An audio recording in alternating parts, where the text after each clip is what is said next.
Jim. He's dead. Hello and welcome to Improv Autopsy. I'm your host, Stephen Cadwell. This episode is part one of my interview with Dave Russell, former artistic and managing director and current president of SAC Comedy Lab in Orlando, Florida. And he's been part of SAC since its Ren Fair days. Dave embodies so much of what makes SAC a standout improv theater. He's not only an impeccable improviser full of mischief and energy on stage, but he's also deft in audience interplay and interaction, one of SAC's trademarks. Dave has entertained thousands of people from his days working in Ren Fairs to the contract with Epcot, occasionally show directing at theme parks as well as SAC. And he continues to produce custom corporate shows and workshops for SAC. Dave has been an introduction to the art form of improv for so many people, and I know his fingerprints are on me as a performer as well. I hope you enjoy Dave Russell's Improv Autopsy. Dave Russell, thank you for joining me. You're president of SAC Comedy Lab, the organization, and longtime part of SAC from the beginning, right? Not from the extreme beginning, and if you want to get some nice history there, it's a unique story. But SAC was started in 1977, and I joined the SAC family in about 1982. But I was one of the founding members of our SAC Comedy Lab, so I've been there since the beginning of the Comedy Lab and go back even several more years, even before that, for SAC's earlier versions and generations. Yeah. Yeah. So 82 would have been almost 6 years, I guess, into it. Were they still doing Ren Fairs? They were still doing Ren Fairs. 1982 was the big transition time for SAC when they were kind of growing and outgrowing the festival circuit, and then getting into, that was the year they got a contract with Walt Disney World, Epcot Center. Okay. So it was the great expansion of 1982. Well, before we get to 82, yes, SAC was doing improv, or at least improv adjacent at Ren Fairs, right?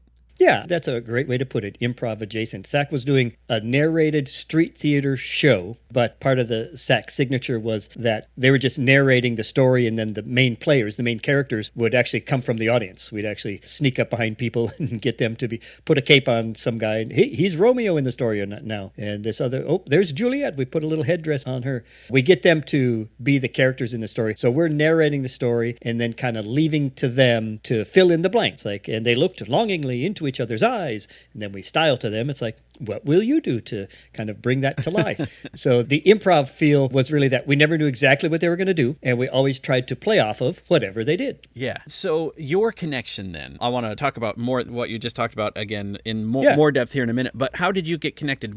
Did you go to school for theater? I did. I'm a college graduate. I went to a small liberal arts college, Lutheran college in Minneapolis called Augsburg College. And so I grew up in Minneapolis, St. Paul area, kind of was all over there. But even before my college years, I would visit the Minnesota Renaissance Festival as a patron. And if I'm sure people know by now what a Renaissance Festival is, but it's outdoors, weekends only for like 6 or 7 weeks.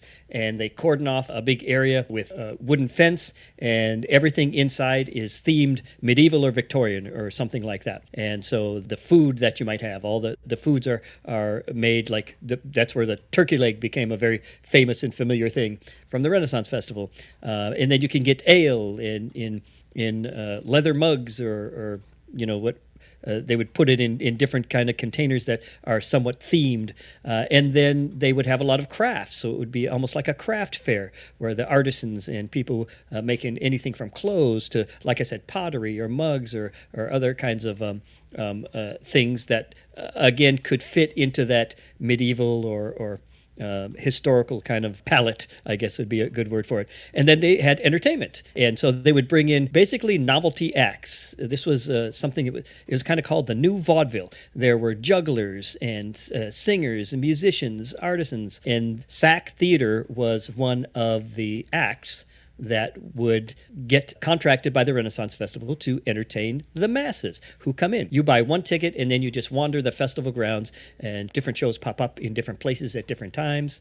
When the festivals first started, an act could pop up anywhere, in the streets, in the lanes. Nowadays, everything's got a stage. The shows are all staged, but in the early days, you'd make your stage. You would fill it up, and that was actually what SAC did. SAC Theater, everything that they needed for their show, little props pieces, little costume pieces, a big long rope that would become their front row for wherever they'd set up in the lane or wherever. They carried it around in a bag, and so a lot of people ask, how did SAC get its name? And that's actually where the name came from. It's SAC Theater, or Theater in a Sack. Everything they had is in that little bag. You'd look around the festival. Oh, that show's popping up over there. Oh, yeah, that's SAC Theater. They kind of empty the bag out, and that's their props and costumes for the show. So that's sort of how SAC grew at the Minnesota Renaissance Festival. So I would go to the Renaissance Festival and be able to see SAC. Very entertaining and enjoyable comedy shows. The way they worked with the audience and played off them was just very interesting and dear to my heart. It's like, oh, I love that. I love that kind of interaction. And then at Augsburg College, I have a good friend of mine. His name is Gary Rorman. He and I developed an act for the Renaissance Festival as well. So we brought an act there to perform, and we had a stunt fighting comedy duo act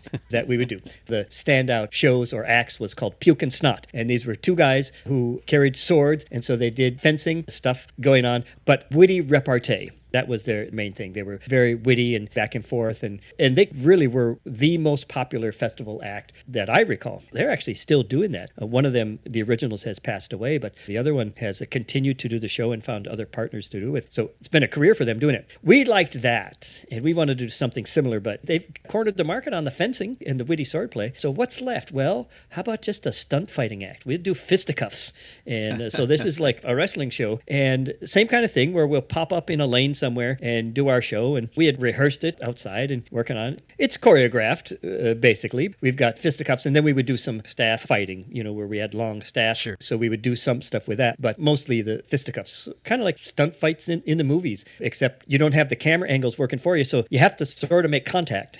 So it's more like wrestling where you got to, pretend contact and that kind of thing, and some real contact. So we developed that, and that's when we got into the festival circuit, and that's how we really got to know a lot more about SAC. Not only were we enjoying them as a fellow act on the circuit, but get to know them a little deeper, introduced to more of the cast players for that and what they're doing. And it's like, oh, that looks really good. Gary and I did this during the 4 years of college. One year I was out with my college troupe who did a show at the festival that Gary was in as well. And that's when we started working at the festival. We're doing a little act from a theater show we did. I'm trying to remember the name of that one. Oh, that's escaping me now. A classic Commedia dell'arte style show. So we were doing that at one of the stages. And now we get to see Puke and Snot every week, several times a day. These guys are cool. We developed our show while we were doing that. Came back the next year to do our show. We're in the lane and we're huffing and puffing and fighting and rolling around on the ground, and realize after 6 shows a day for several weeks, gosh, we're getting dirty and messed up here. This is no fun. So we gravitated to maybe a little more of the staff fighting, but we still kept doing the stunt fighting stuff. Ours did not have the lastingness of Puke and Snot because we're getting ourselves beat up. But we had a great time. It was fun doing that. We got pretty well known on a smaller circuit. There's Puke and Snot, and then it was called Pain and Agony. I was Sir Pain, and he was Lord Agony.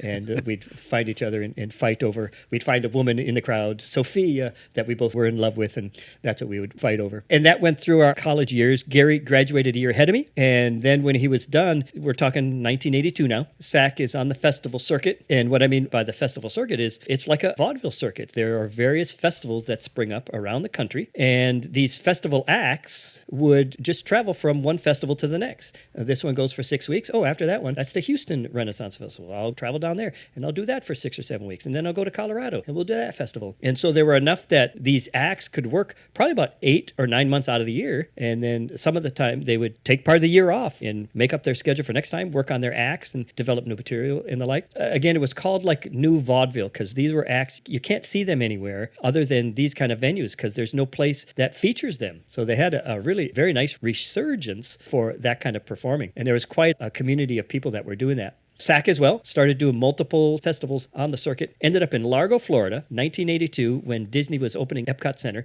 and they sent their entertainment scouts out to recruit talent. They knew that a lot of fresh and exciting, unique talent were at the Renaissance festivals. They saw SAC there, and SAC was doing a show that was basically Romeo and Juliet cut down to 30 minutes in a comedic fashion, and they said, that would be great at Epcot Center. So they contracted SAC to do those shows at Epcot Center in the UK pavilion and the Italy pavilion. SAC actually had 2 troupes of people. SAC actors, these are just regular actors, but would put on the dialect of either UK or Italy. So we weren't Italian or Italian speakers, but we would do the dialect, which worked fine in those days.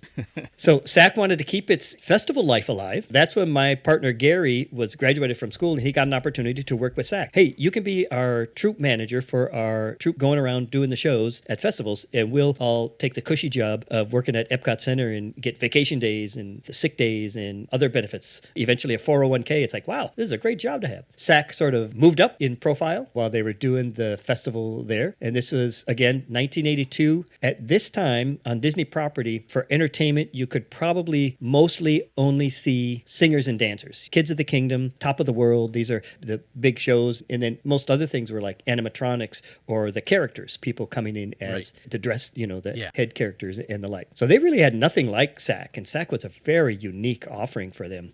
And that was a great boon for SAC because basically we were the only ones who did it. And so it's like, oh, could this work over here? Could we do something like this over here? Well, yeah. We were in the World Showcase, and then there's the Future World where everything is future oriented. We'd love to do a show in Future World somewhere. Oh, let us develop a robot show. We got Professor Intelligence. He'll be a character, and he's showing off his newly invented robot that he's developed. This was in the days of breakdancing, when breakdancing was going, and people were doing the robot and those kind of things. So there were performers who were really good at doing robot moves. And so we got those kind of performers to be the robot.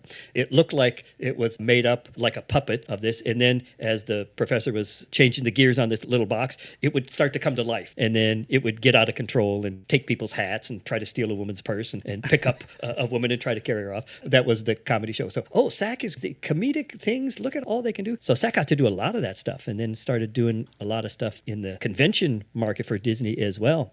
SAC really burgeoned, blossomed, and grew at that time. And as the years went on, Disney's like, oh, that's very cool, but we should be doing that in-house. That should be an in-house thing. And we're like, yeah, we're fine the way we are. We would negotiate a new contract every year. Now we're at 87 and then 89. Then it's like, can we buy SAC so we can own this? It's like, no, it's proprietary and we don't really want to give it up and give it away. We like doing it and we like owning it. Okay.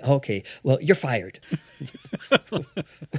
Can we renegotiate, talk again? But actually, that was fine for SAC. We didn't want to give it up, and they wanted to have it and absorb it and own it, which makes sense. They're a big corporation. We understood they need to create this in-house. This needs to be an in-house thing. It keeps growing, and SAC is supplying all the personnel for it, all the content for it. That should be happening within the Disney structure, the Disney organization. So they did just that. Within 2 months, there's a troupe out in the UK and Italy pavilions that looked exactly like the troops that we had out there. Yeah. To amazing degree. And this is a fun little anecdote about the amazing degree. We built a cart because we'd come from backstage and we didn't have the bag anymore, but we would come around with a cart with us in it, and we'd use the cart as like a little stage. The storyteller would stand on the cart, so you get a little height, and then all our props and costumes would be in there, and we would venture out from there. We still put down the little rope to get our front row and bring audiences in, street theater, from wherever. We'd spend some time doing what we call the pre-show to build the audience, and then we'd get going with the show. And we were an outside contract company. We built our own cart, and one of the things we built in the cart was there was a little shelf right at the front of the cart,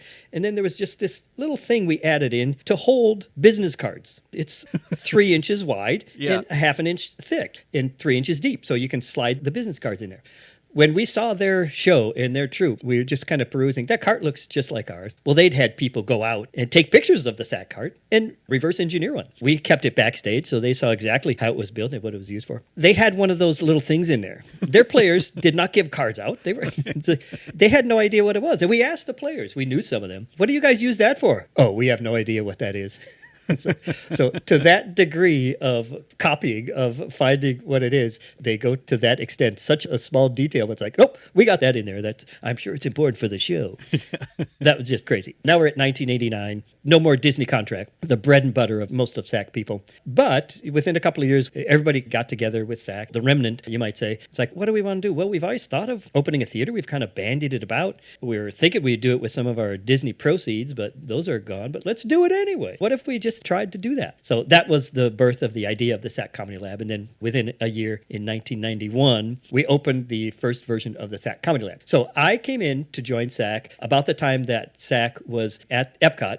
They'd been there for about a year, and that's when I joined in because they were expanding a little bit. And then eventually Gary came off the road. SAC started doing a few less of the festival things, but still kept those going. And it was a training ground for our new people. Send them out to learn the SAC style, SAC original style. And then everybody else would get the cushy. It was a full-time job. I'm working at Disney, a full-time job, but I'm not working for Disney. I'm working for SAC. Yeah. So just so I'm on the same page and I understand fully, you didn't actually get connected until they had the contract at Epcot? I did not become a SAC employee or performer for SAC until that time. That's when I joined SAC. I was familiar with SAC for many years. Yeah. Okay. You knew them because you were touring on the same circuit. Exactly. And they're from Minnesota as well. So we also know them locally, the folks. We see them around town in non-festival times as well. So Yeah. yeah. And was it just an opportunity, or was it because it was those people doing it? Did they recruit you, or did you audition when you got on board? Well, this is a sad story. I'm in Minnesota. My friend Gary, we're not doing the act anymore because he's working for SAC now, doing the SAC shows. And I'm graduating from college, and my post-college plan was to go to law school. I got into the University of Minnesota Law School. Oh, wow. Yeah. So I was a law student for a little bit. During that first semester, the girl I was dating broke my heart. And boy, I was just emotionally distraught. I could not imagine. First of all, I wasn't very good at kind of connecting with people. In law school, you really have to get with a group really quick because you split up studies to make briefs of the case law and all that stuff. And I hadn't really got into that. So I'm trying to absorb all this material on my own, and my heart's broken. I can't concentrate. Oh my God, I can't. I don't want to get my first semester grades in law school here because everything piggybacks from that for the clerkships you might get or the opportunities you might get or apprenticing. So I just didn't want to get sour grades this first one. So I'm going to take a break. I'm going to back out of law school, just take a little break. My friend Gary's down in Florida called me up and said, well, Dave, I'm so sorry. If you want, they're kind of expanding a little bit at Epcot. So they kind of need some people to fill in some of the festival stuff because they're bringing some more festival people off the road, and maybe you can do that. Or maybe there's an opportunity with the expansion at Epcot. It's like, oh, okay. So I drove down to Florida in my 1980 Mustang II automobile. Barely made it down because of the mechanical problems of my vehicle. So here I am. I make my way down, and that was it. I auditioned with SAC. Then he had told them about me, so they knew of my coming. They had an interested look from what he had said, but they hadn't seen me before, and some of the principals knew me from the act that Gary and I were doing. I auditioned. I was able to get some work, and the rest is history. I never went back. Never went back home. I mean, I've been back home, but I never went back to law school because opportunities kept unfolding with the SAC thing. And as SAC nestled into the Disney experience, and then I would go on the road sometimes with some of the shows SAC was doing. And then, we'll probably get to this too, but there was another group of episodes and chapters after SAC was done at Disney. We were still able to do a lot of work with and for Disney just as consultants and contractors, not as the actual paid performers. So we had other opportunities there that would come up. So that's how I got into SAC. So it was a blessing in disguise. It was a sad thing that brought me to the place, but it was one of those silver lining, all works out in the end. And yeah. I met my wife at SAC. She was working for SAC a year before me. So it's one of those where it's like, you know what, if I hadn't done that, if I hadn't jumped like that, we may not have met, and who knows? So it's all good in retrospect. So the theater's getting started then because the Epcot contract has ended. Yes. What is the prevailing thought in terms of what that should be? And it's not that what you were doing wasn't improv. It was just a different type of improv. Yeah, it was improv adjacent, I think my friend Stephen Cadwell had termed it.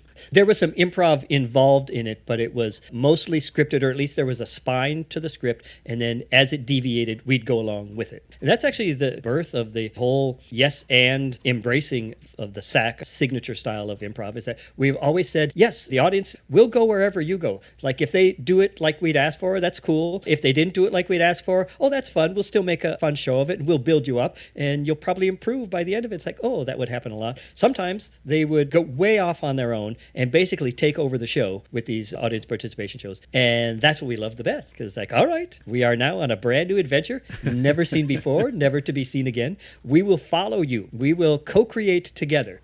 And so the audience has always been a signature part of the process with the SAC shows. Also, towards the end there, we were still working at Disney where we liked improv. We had come into knowledge of a improv format called theater sports. So I've heard a couple of the other guests talk about theater sports. SAC was doing a festival up at Expo 86. We had a troupe up there, and one of the people we recruited for that, Claire Sarah is her name, she actually was part of Vancouver Theater Sports. And Vancouver Theater Sports is well known, and from Whose Line, Colin Mockery and Ryan Stiles, both of them came from Vancouver Theater Sports. And so it was very cool. We had heard about it. We'd seen a couple of their things. And then Claire was working with us at Expo. During the time she was working at Expo, she married our artistic director, Will Serra. She then moved down to Florida. She became part of the stable down here, a permanent member of the family down here in Florida. So she was working at the parks as well. But she had a great background in theater sports. That seemed like a very wise and likely stepping stone for us. We loved that style. We loved that format. Let's embrace that and see about doing that. But we also had an idea that we'd love to develop new works, but develop them improvisationally. So what if we had some ideas and we just spend some time workshopping them, building connected scenes, etc., improvisationally. We'll just workshop them. And then eventually we'll try to script it down a little bit and do a play. We'll develop plays improvisationally. Well, that's what our theater could be. We'll call it the SAC Comedy Lab. It's sort of experimental. We know we gravitate to the comedic. So we'll make these little fun shows that we develop improvisationally, and then we'll perform them in the theater. That will be what the theater is built on. Oh, well, you know what else? It'd be also great to incorporate some of this theater sports. So maybe we can do that like later in the night. And so that was kind of the start of it. There are several iterations of SAC, but our first SAC home was built in an abandoned funeral home. There was a gentleman that works with SAC who deserves mention a lot. His name is Terry Olson, one of our principals, one of the founders, actual founders of SAC in 1977, was very good at finding connections with people and places. And one of the things that outgrew from SAC here in Orlando was a theater company called the Orlando Theater Project. And also the Orlando Fringe actually was born out of the SAC offices as well when it first started. We can talk more about that later. But for Orlando Theater Project, he had this idea. In April, there's an event called Arts in April. So in April, we're just going to pop up a lot of arts things that are hosted by Orlando Theater Project. One of them was he found this abandoned funeral home. Orlando Theater Project's going to do a play called Loot, which I think has some sort of cadaver connection or something. We're going to do that in there where they park the hearses, the little garage. We'll make that a little theater and build some seats in there. And they also have this little chapel. Maybe that could be used for something. Why don't we try the SAC Comedy Lab there? We'll build some risers and put cushions in there. And then we developed one show. It's called Las Vegas Hospital. Was our first show that we developed improvisationally. Let's do that. So we did that. And the show would continue to grow and metamorphosize as we're continuing on. But we found that we really liked the idea of let's keep it live and lively. So we never followed the script exactly. It was more of a spine, and we would cut each other up. We would do things that we had some improv elements into it as well to throw us something we didn't know every week. So we were continuing to work that way. The patient in the show was actually a member of the audience who we got when the show started, brought them up onto the stage, put them on a gurney, and treated them. We would give them feedings every now and then. We did take an intermission, so we'd allow them a bathroom break. But they were an integral character in the story as well. So the show was going well. We did that like you would, like 8 o'clock and done by 10. Hey, why don't we do a theater sports exhibition afterwards? It was an exhibition. It's just, we've heard of this. We like it. It looks good. We kind of practice it a little bit. I think we could do this. Here's some of the games they play, some of the scenic things they do. Let's give it a try. The birth of our improv show was really doing that, a late night exhibition. And this was downtown Orlando where this makeshift theater was. And then somehow we got hooked in with like kids from UCF and some of the local colleges, Valencia Community College, got wind of it and found out about it. And it became this really cool thing that they really liked doing. We were building an audience. And what was so great about it is it's not like a show or a play where you do it and it's maybe run for 7 weeks and then it's done. This is ongoing, and it's not the same show. I went last week and now I go this week, and it's a completely different show. I love it. We really built an audience from those youths, the young people who are coming to see it and coming to see it again and again. That helped us flourish. We only did it in that space for about a month. It was Arts in April, and selling out every show, it just quickly built to something. So it was several months while we were getting the next home. That's when we eventually got one of the 5 homes we've had downtown Orlando in a 1-mile radius. You've been to 2 or 3 of them, but they were including that one in the funeral home, 5 homes for improv. So we actually became a licensed theater sports league or team. They had created a theater sports league out of Calgary, Canada. Vancouver had a franchise. They were a theater sports team. Orlando had one. San Francisco has one. New York has one. We were like the Orlando version of that. And we'd find out everybody would do a very same or similar format called theater sports. It was a competition-based improv show. And the beauty of it was a gentleman named Keith Johnson. Have you talked about Keith Johnson in any of your episodes? Yes, he's come up, and I just talked with David Charles not too long ago. So. Oh, nice. Yeah, good. So Keith is a kind of a guru of improv out of Calgary, Canada. He's the one that developed this idea that sort of like the Second City had done. It's like, we've got this show, we've got this comedy, we want to bring it to the masses. We want this to be for every man, not just stuffy ticket holder people. We want something to be for everyone. That was the idea. And he also, Keith knew and really loved professional wrestling because it captivated the audience so much. And he knew that that is somewhat choreographed. It's not completely choreographed, so I give them a lot of credit for what they do, but it's also not unknown what you're going to do or scenario you're trying to build. So he loves that. The people eat that up. What if we sort of made improv mixed with that? So you got two teams, they're battling against each other. The audience is going to have their favorites, both the wrestlers, performers, and teams, and get them battling back and forth. We'll put judges in there. How about if we have judges score the scenes? That was kind of the birth of the theater sports. We had one of those leagues here. We got 8 improvisers going to play in the show tonight, a team of 4 and a team of 4. You guys do a scene. Oh, very nice. Our referee host would ask the audience or the judges, what do you give that? They'd score it up, and then the other team would do a scene. And let's see how they compete. At the end of the night, there's quote unquote a winner. The scores, the points were never really the point of it. Right. So we were kind of loose with the scoring. Eventually, people would take the scoring more seriously, but I was never a fan of that. It's like, it's just another one of the conventions of this, that there's scoring. I remember in one of your episodes, somebody was talking about, I think it was Charles, where he reversed the scores. Yes. Now, did he do that on purpose or by accident? No, he did it on purpose. And they were livid. They were livid. Yeah. It's like, come on, the score, they don't mean anything. What a great thing for that show and that time and that experience of that crowd. I'm a huge yes and proponent. It's like, why not go along with it for this time? It's like, do they really mean anything? You don't win anything Yeah. of note. Anyway, that's how SAC got into the improv world and theater sports. We started doing theater sports. Eventually, all the theater sports teams are isolated from all the others. They're in like little silos geographically. Things continued to develop with us, and we really advanced and developed our own core thought or thing. We weren't really doing the theater sports stuff anymore. Comedy sports was out there also as an offshoot of theater sports, and we developed as well our own style, if you would. Eventually, we'd call that the Duel of Fools, is what became of the SAC version of that. We're still doing Duel of Fools to this day, some other competitive formats as well, as you know, you've experienced. But that's sort of a quick play that took longer than quick to explain. My understanding then from what you said is when you were in the funeral home, when you were putting together full-length play from improv, the product that you made from that, you were treating much like you treated Romeo and Juliet when you were in the Ren Fairs, as a springboard to interact with the audience, and you really let the audience take that where it would go, or gave them a lot of leeway in that regard. Yes, that's absolutely true. Probably less so than our street shows, less audience participation, but we still love that connection with the audience and never knowing exactly what's going to happen. It was just that extra layer of risk and reward or failure that is part of the improv game. It's like we love both. Yeah, I don't know if this is an example of that or not, but SAC is, not that I've been to every short form theater by any means. My experience is limited, but SAC is definitely the only one I've been to where they do audience arms expert. Which, I think I did not know that. Anywhere else I've seen it, it's always two of the actors, one of the actors behind the other. I've seen it where they have a giant shirt to hide the person behind. Yes.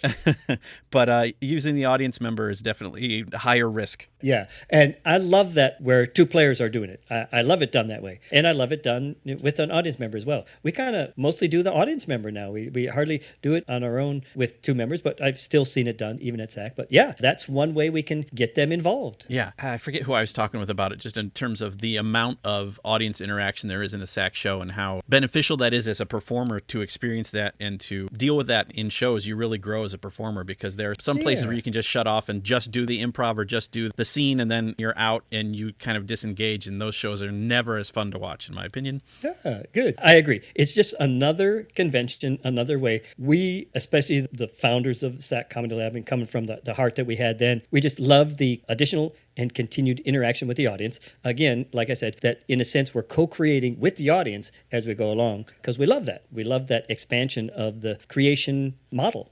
And SAC brought that to the table in terms of theater sports. Not that theater sports isn't co-creation with the audience, but that was something that SAC was steeped in even before theater sports. Correct. We came from a base of that. That's in our roots. And that's kind of how a lot of the SAC personality morphed even beyond and a little differently than a lot of the things you'd see in theater sports. But once people start doing something and it's fun, it spreads. Other people are doing it as well. Both things can happen. I am a fan of both. That's part of that short form, long form discussion or fight a lot of times. Like, I love long form. Yeah. When it's done well. I love long form.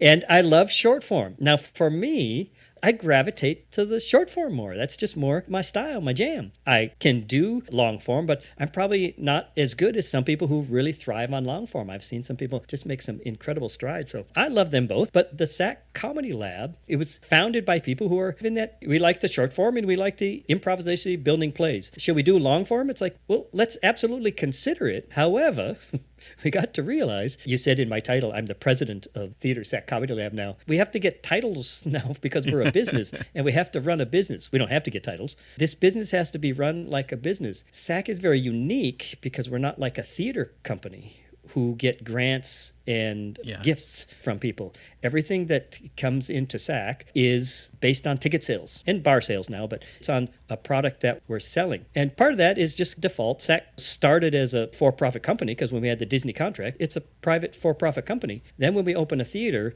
you can't really just change gears a lot and become, oh, now we're not for profit. Number one, because people look at that squinty eyes, wait, what are you trying to pull here? But also, we didn't know that world. We didn't come from the theater or nonprofit world. So it just made sense that we would just build a company based on what we do and how we do it. And then it just became harder once established to turn around that. So it is important to us. We can't just fund a show and not get the return in ticket sales. That's the only way we're getting our money back. Theater sports and those kind of things was very crowd pleasing. And plus, it was performer pleasing. We loved it. We loved doing that. That's really was our bread and butter. And that's how we were able to grow and continue. You were part of some of the groups that were longing for more long form stuff. And we were always looking for an opportunity to expand in that. But I think even to this day, we just have never been able to trade for that because we don't have the support that, in my opinion, a theater needs for that. Some of the things I've seen for longer form in other areas, other geographic areas, usually in a place where it's a very niche crowd. It's either a small theater that we only need 10 people to pay the rent here, and then we're able to do it, or the big markets, or Chicago and LA, Seattle. These are places where people know a lot more about improv and are more improv aware, as well as there's a greater community of improvisers. And that could be your audience a lot because we love to watch improv shows. Improvisers love improv. That was a way to build it. We never quite found a lot of that in SAC because most of our paying audience was the general audience. They were kind of moviegoers as opposed to improv aficionados. Yeah, even in the big ones, like when I was in Chicago, I think the shows that would appeal to the masses or sell out were Cook County with Brendan. Yeah. And that's just because that show is so much fun and it's so quick. But Improv Shakespeare is one that they've taken on tour. TJ and Dave.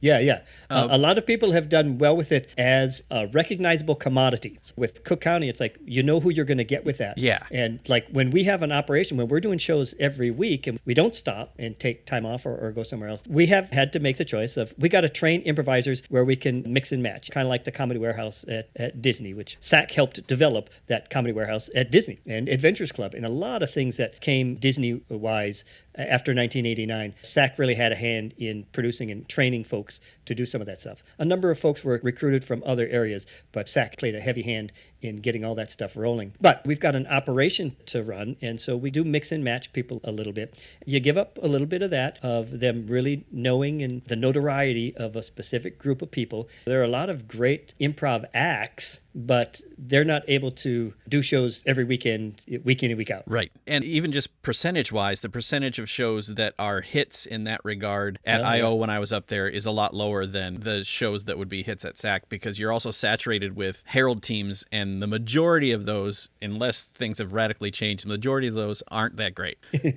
I would agree with you. That's sort of what makes it real exciting, though, when you see a gem. It's like, oh, cool. But you have to sit through a lot of, okay, to get to that. So give and take. It's like mining for gold. We hit a vein, everyone's, yay, now we're going to see that. But as part of the process, you got to sift a lot of rocks to get some gold. I was also a part of a theater in Chicago. They're not around, at least they're not around in the same way. They might just be stand-up now if they even still exist. But they were very open to being pitched shows, but all of them had to have a hook, and that was because of the considerations that you were just talking about. They were looking for something that it needs a hook to bring an audience in, and they never really got there with what they were doing. They had one or two that kind of took off a little bit, and maybe were almost making rent.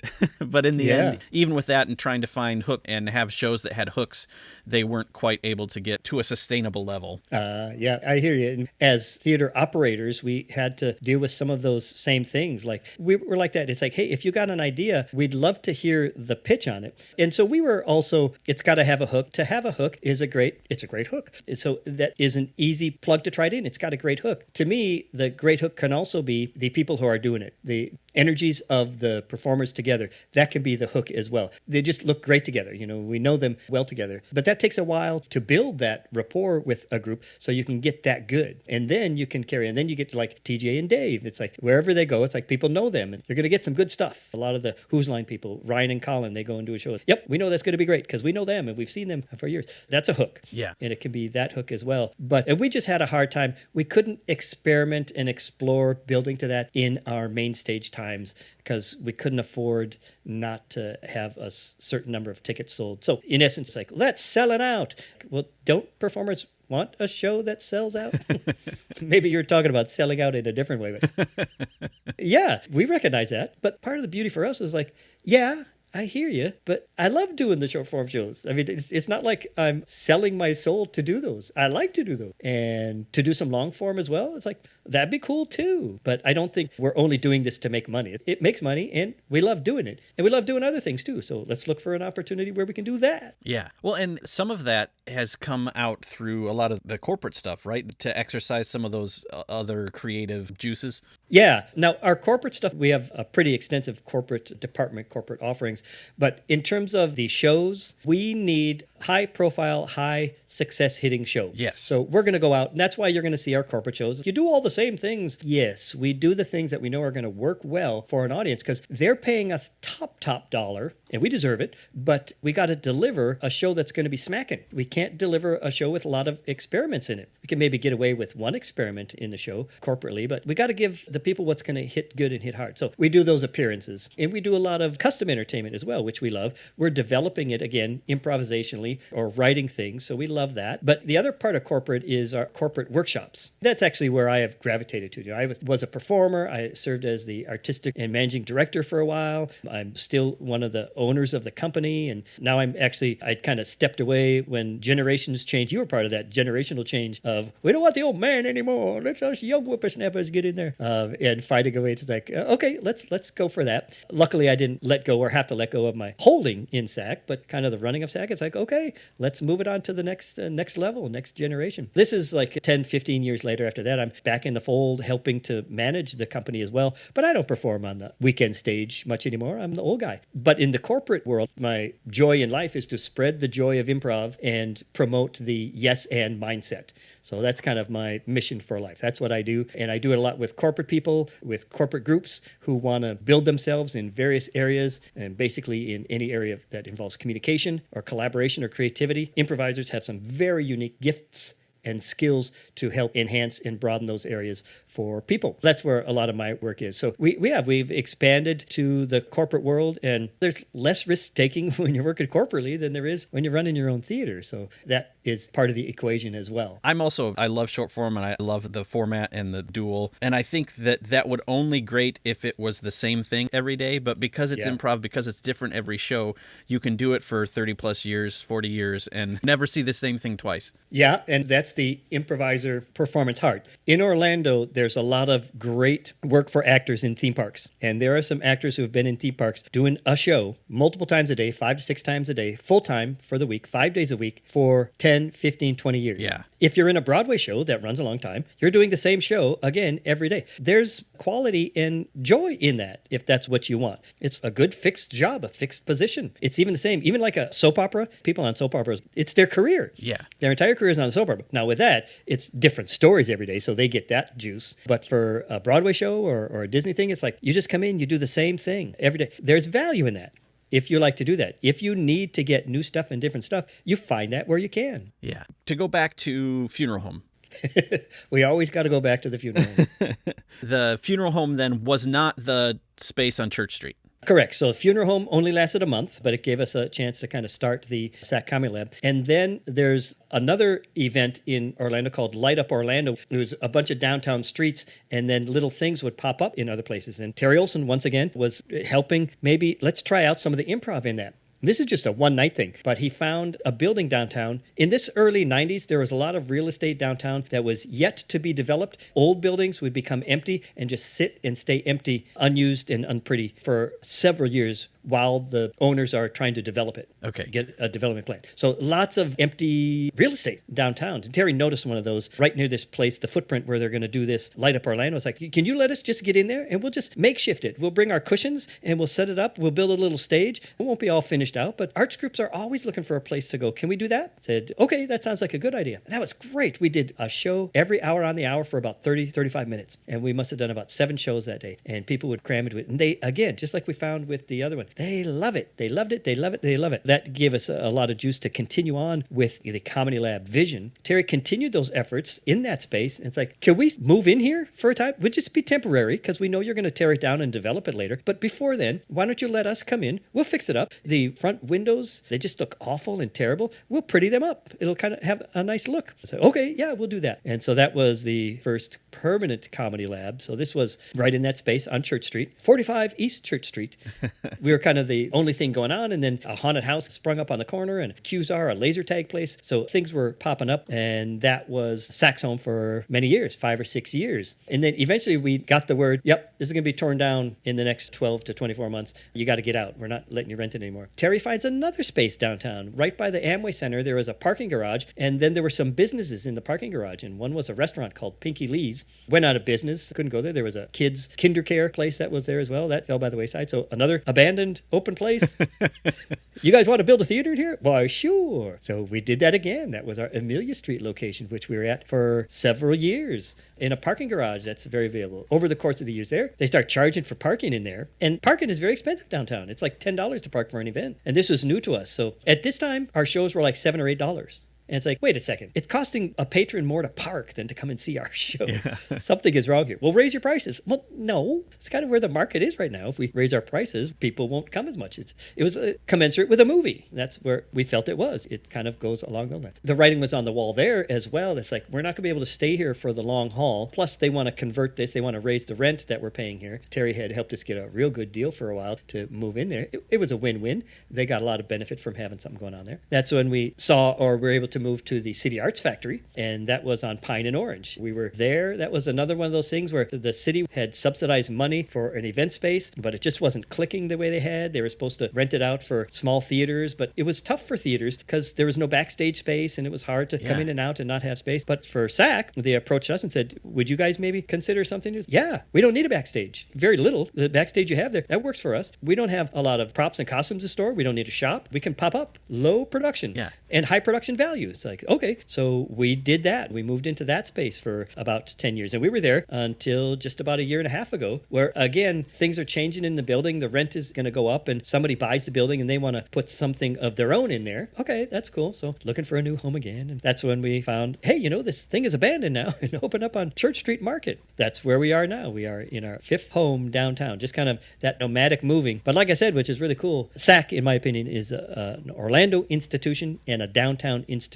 Yeah. Especially, we have had 5 homes in the 1 mile radius. What amuses me about, I know that there's designs on Orange and Pine for that building or that the owner had ideas there, but the last time that we were down, Kale and I went to Amelia Street and nothing in there. Yeah. So they would have... It's remained abandoned for all those years. They said they were going to do something in there, but SAC is unique that SAC can pop up and last in a place where many and most other things cannot. They come and go. Yeah. Yeah. And it amuses me that they could have been making the rent that they had been making from SAC all these years, and instead it's just been sitting there making them no money. Or maybe it's a tax write-off, I don't know. Absolutely. But you're right. It's more valuable as a tax write-off than it can be for not only to have something in there, but then to have some liability. We got to keep the AC working and this and that and whatever. Yeah. I'm sure they have their reasons.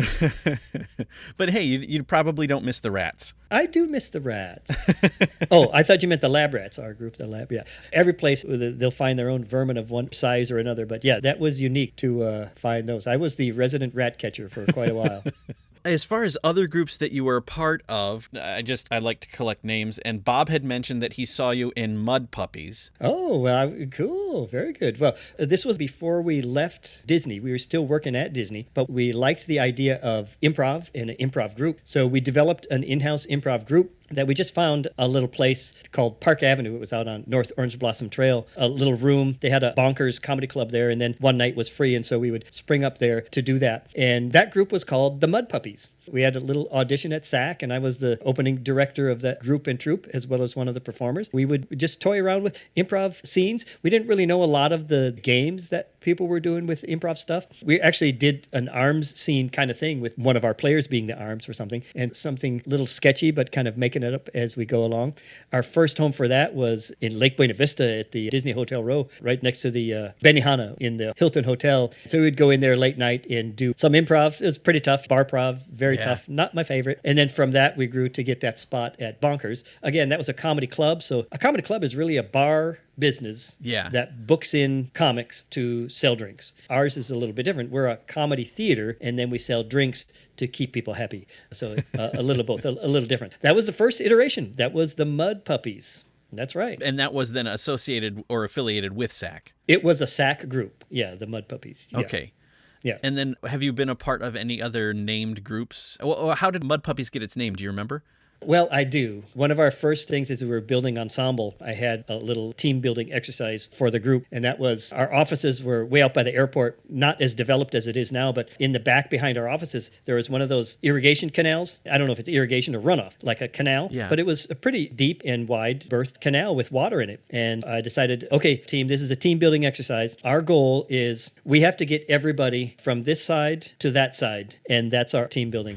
So you have anything in the warehouse that you would like to use, let's go to it. While we were there, we saw a lot of little critters and creatures there, including these little salamandery lizard kind of things that were mud puppies. And so we embraced that and took that as our moniker. We are the Mud Puppies. We made our way across that canal. We did it. We survived, and we got everybody across. So that was just a kind of based on the roots of that group. Okay, I thought you were going to say everyone fell in, and therefore you became the Mud Puppies.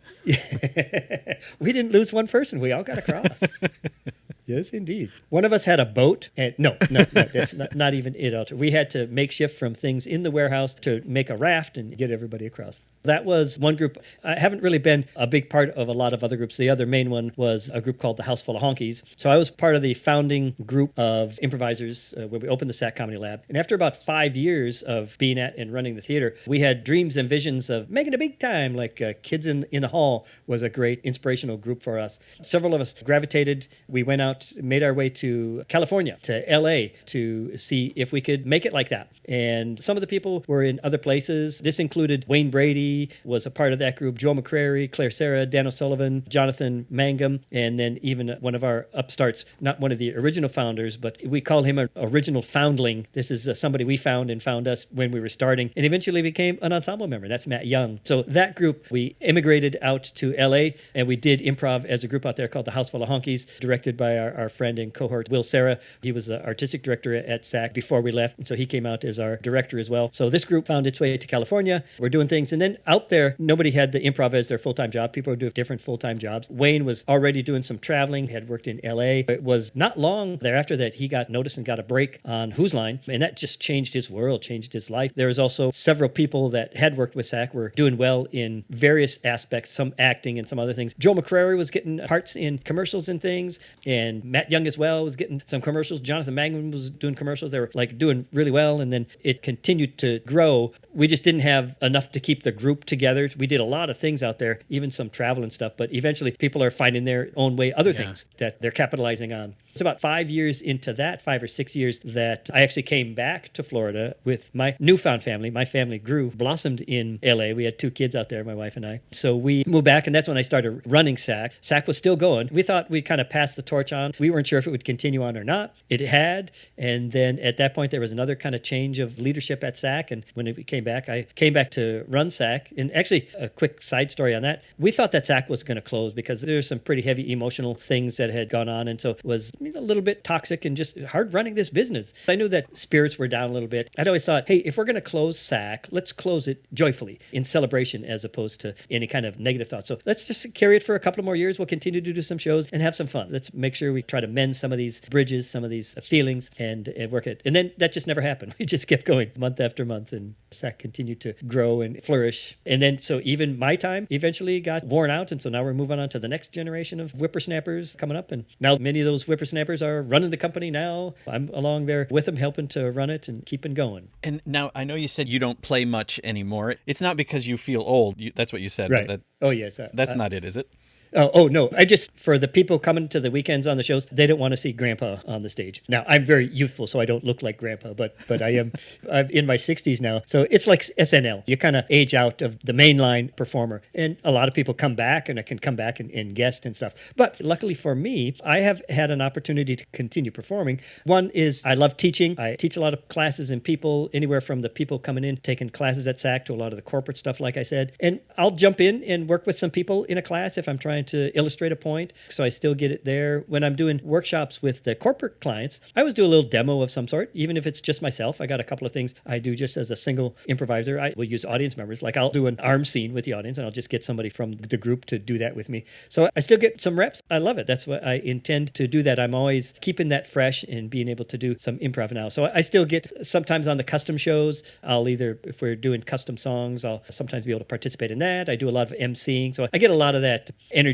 out, and it fills me even to do some of those things. So I'm still doing it in a lot of ways, which I love. But mostly I just love sharing the joy of improv and that yes and mindset. And yeah. I wish that the world would take that more in and more on. I wish that improvisers would take that more in and more on. That's a tough thing in what I've seen, is the reticence to go along with. Some of it is fear-based, and some of it, well, I think this is still fear-based. Some of it is power-based, is that I want to be in control. I don't want to be out of control. People have a fear of feeling like they might be out of control, so they don't do things where they're just vulnerable. And what I find is that you're not going to be out of control. It's just a different way of finding some beautiful opportunities. You're just opening yourself up for more opportunities, and you're afraid that they won't come, but they'll come. They're there. They're hidden in these little cracks and crevices, which you can't know until you get in there. You crawl into the crevice and see what happens. Yeah.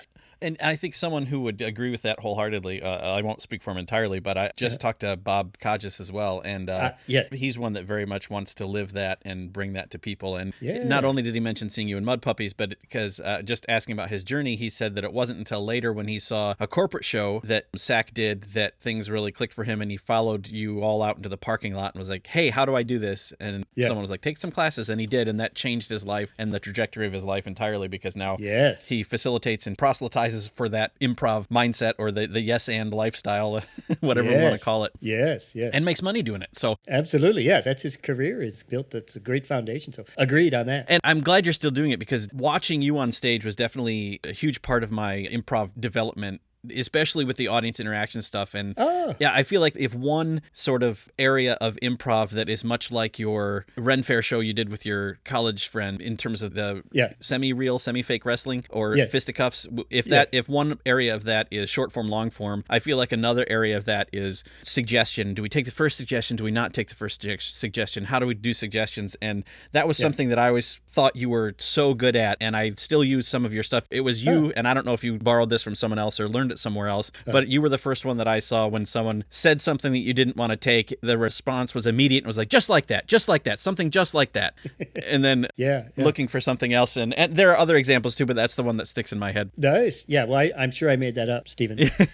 Well, you probably did. I mean, you're so good with people, and that, I'm sure that comes from the Ren Fair background. Yeah. Working with people, trying to both steer them and let them fly. That's just a little quick way of letting them know I do have some boundaries, some thresholds, but let's keep going. I like that. Keep going. Give me another. That's part of the psychology and science of improv. I always consider improvisers as kind of magicians or master manipulators when we're doing this audience participation shows. We get people and bring them up on the stage, and we're basically puppeteering them around the show. We're guiding them where to go, but we also let them have some agency as well to do what they want to do. And then if it goes too far, we kind of tug on the strings a little bit to just correct, or the course, if we need to. Sometimes we just, let's just run chaotic with you. It's a craft to be able to work with and, not in a bad way, manipulate an audience, because I have some knowledge of this is for their pleasure. I know how to take them on an adventure, and I think I need to override some of their fears sometimes in order to allow them an adventure, and I'm well versed in that. Yeah. Join me on a ride.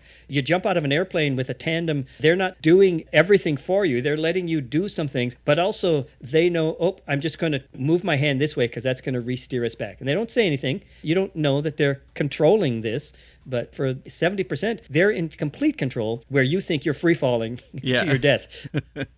They've got your back. You don't need to know that they have your back, because part of the experience is you are taking a life and death risk here, and you're doing it. You're doing it. We want to get that victory. So I feel the same way, although it's not necessarily life or death for improvisers, but in that same kind of thought process. Yeah, and I think there are some groups and theaters out there that really view audience participation as we're at the whim of this audience member now, and it's really different to watch someone like you up there with an audience member, even one that's reluctant, as you coax something amazing out of them through your interaction with them and get them to do the thing you wanted them to do and really amaze the rest of the audience that way, versus waiting on them to do something or relying on them for something. It's a completely different art. Or doing it for them. Yeah. Just assuming they won't do it. And there's some risk in that, but I like that risk. And I know I do feel confident after my years of experience that I have a very good chance of being able to turn that around. Even still, not every time, and it might fail, but I have a pretty good chance of offering that person an adventure to be remembered.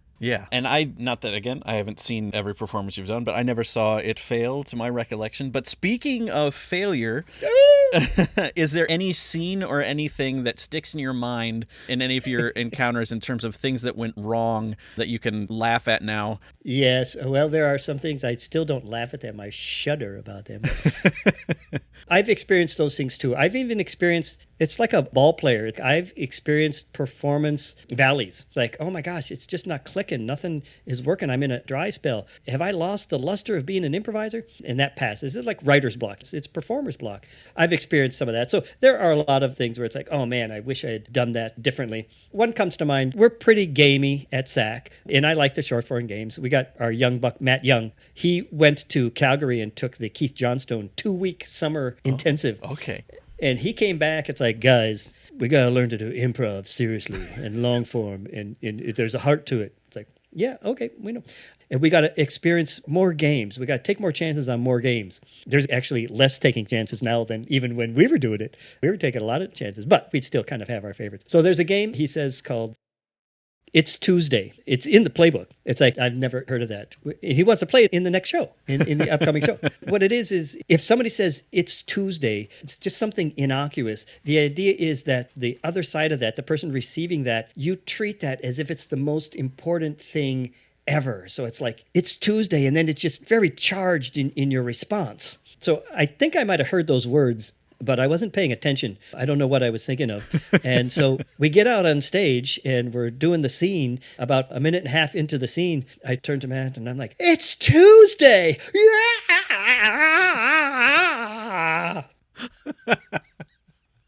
And I think I did that maybe 2 or 3 times in the scene. Each time Matt getting quieter and more sullen. Afterwards, we do our post. Dave, what the hell was that? What were you doing? You said it's like, you say it's Tuesday and you just go crazy. No, Dave, that's not what it is.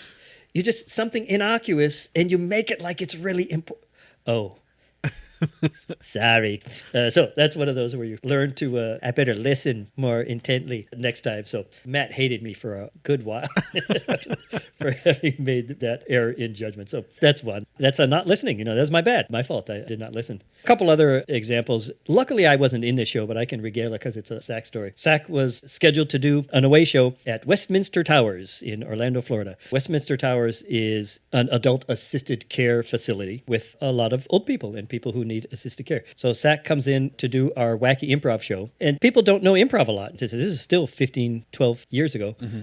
So we're in this home, and they'll bring in like a juggler or a musician, and this is improv comedy. But from improv, we sort of need the audience to be engaged and connected with us. That's part of the game. That's part of the experience, is that you're coming along with us, and we're taking some risks, but we're going to see if we can fly high. Let's do this. SAC is doing its set. It's 4 people, 4 improvisers, and just getting nothing from them. And they're not laughing. Some of them are falling asleep. They're just not getting it. They're not liking it. SAC kind of wraps up the show, and probably about 45 or 50 minutes into the show. Thank you very much. We appreciate you all, and head off stage. And the person who hired them, the woman, rumbles up to him very fast. What are you doing?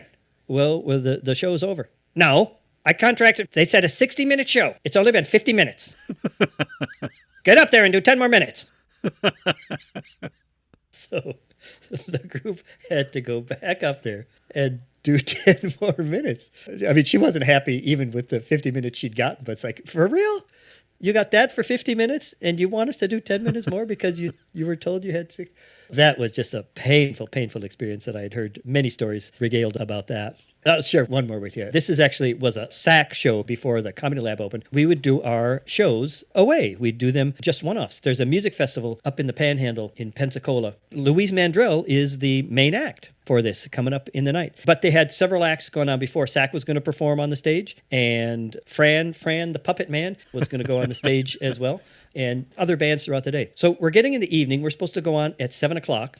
And they're having technical difficulties. So the stage is like gone blank. This is one of those where everybody brings their lawn chair and they sit up on a field. The audience is just people coming with their chairs and picnic and beers looking for the music festival. The stage has been empty for an hour now. They even have cut one of the bands because Louise Mandrell is supposed to come on soon. They come to us and Fran the Puppet Man. You guys need to go on.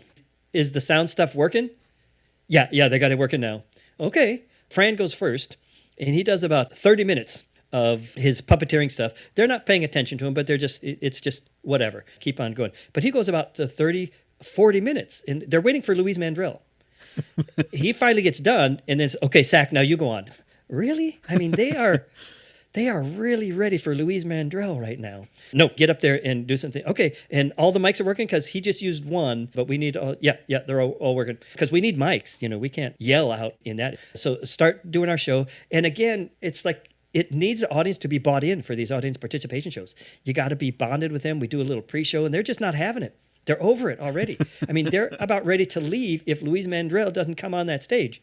All right, everybody put your hands up. Okay, and on the count of 3. And it's like, and now I'm gonna get From This Family Comes Romeo. And so we have to walk off the stage 800 feet to find Romeo because it's a big stage. So, oh my God, I think we were able to get a person or two up there. And then the mics aren't working. And so now we're trying our best to use outside voice, maybe reaching to 3 people deep out of 1,700 people. Yeah. And they're booing and yelling off the stage. And we completely agree. We should get Louise Mandrell up here. In utter dismay, finally we were able to get off the stage, and it was just terrible. And then it was another 10 or 12 minutes. Louise Mandrell comes on, and all the mics worked. So that was fun. So that was just the most terrible experience. And then we have to walk out. To get out, we have to walk through all these people. This sea of people to get to the back, to get back to our break area and where we were staying. It's like, oh my God, it was like the walk of shame and just dreadful. That one, as you can see, that was probably about 12 or 15 years ago, and the pain still resides right here. It reminds me of the stories of the rock stars used to love the Python so much that they wanted them to open. And I forget which band it was, maybe Rolling Stones, that was having Graham Chapman open for them. Yeah. And he was like, no one was there to see me. Yes. They all, they would heckle and boo. And I forget what he did to create a character to be able to get through all that. But yeah, but I bet that's one of his success stories. Did it go well? Did he find a path? I think he did. I think he found something that worked in that context. But just initially, when you think that, we're going to go out there, and it's like, oh no, they're not here for this at all. Exactly. So that was just like us, except we didn't find a path that worked well for us. Well, so, you only had one opportunity. Yes, it was just a one. Now, if we'd have gone on in a timely fashion, we probably could have won the crowd over. It probably would have been good. But like I said, they were already an hour's worth of waiting and messed up. And now you're going to give 2 of these little acts. And Fran wasn't bad, but he wasn't getting them. And he was just plowing through his stuff. But he's just plowing through. He doesn't need the audience for his show. Yeah. We need them. They are our show. If we don't have them, that's like, oh my God. Anyway. But I'm here today to tell about it. So obviously, it did not kill me, made me stronger. That's it for part 1 of my interview with Dave Russell. Next time around, we'll talk about the SAC ethos a little, Dave's books, and he'll answer my Proustian questionnaire. Check out the links in the show notes for more information about Dave, SAC Comedy Lab, as well as myself, and drop me a line if you or someone you know would like to be interviewed. Find me on Patreon for bonus content, even at the free tier. Go out and watch some live theater this week, improv if it's close, and thanks for listening to Improv Autopsy.